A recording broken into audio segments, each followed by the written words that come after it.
The Marine Corps is easy, man. You show up on time, you shave your face, you don't talk back, and you don't die. It's pretty simple, right?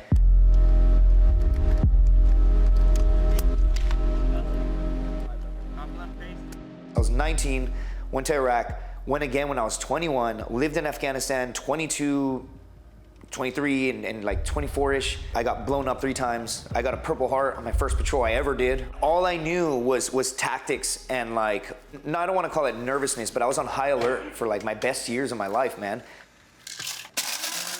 1000% need coffee. I got out 2008. Then I contracted in Afghanistan for 2 years. One day I was up there baking in the sun and I'm like, yo, I am living my best years on a rooftop in Afghanistan. There's more to life than this. This kind of sucks. And I had this dream of wanting to fight professionally.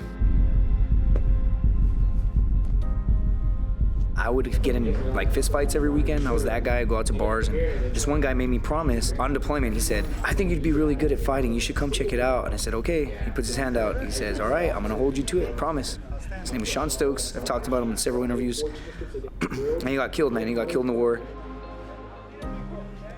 I promised him. So on the way back from Iraq on a boat, I just jumped in. No training. There were just these Marines just beating each other up. I'm like, I want to train. And 10 years later, I got my black belt in jiu-jitsu.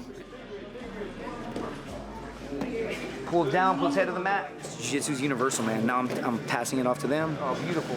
It's the best. Train. Partner, increase resistance 20%. 1 more minute. Being a professional fighter, being a scout sniper in the Marine Corps, it's great, but what do I have to offer to the world that's not, I don't want to use the term violent, but combative?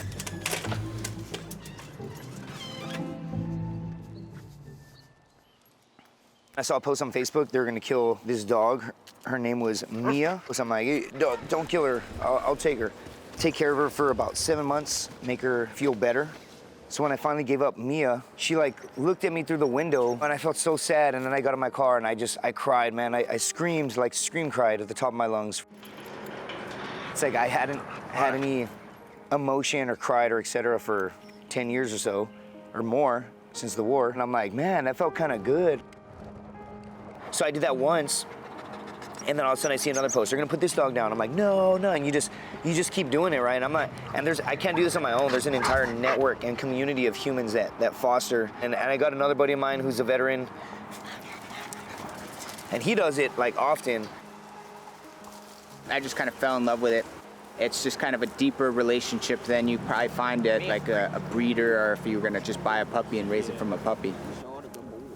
You know, I have kind of instinctual bond to guys like Governale and other veteran friends. We have this basic understanding of, you know, what we expect from each other and what we expect from, you know, ourselves.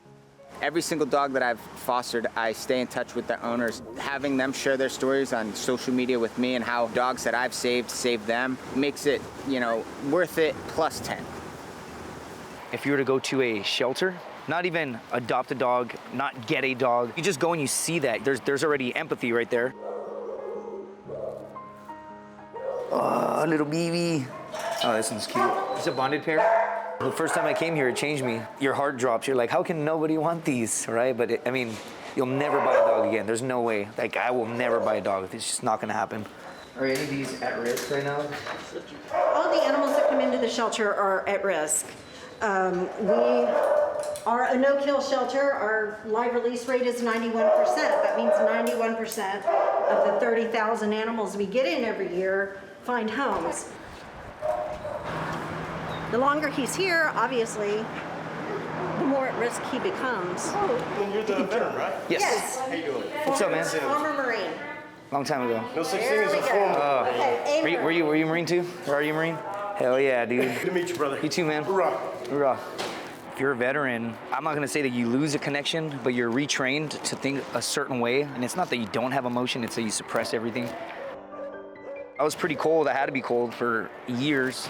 I was also a kid. You're still growing, you're still learning, right? So the dogs they give you a sense of purpose, especially because you have all these emotions that you learn to kind of shut off to be able to do what you need to do. They help you tear down those barriers, and they know They know, man. If you're like sad for whatever reason and a tear runs out of your face, the dog will come and start licking it up, and then you just smile. You're like, man, you're awesome. Everyone's got their own story.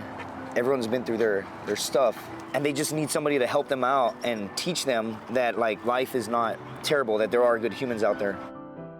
You kind of see yourself like in the lives of these dogs, especially if they are rescues. Yeah, man, this is what I do now.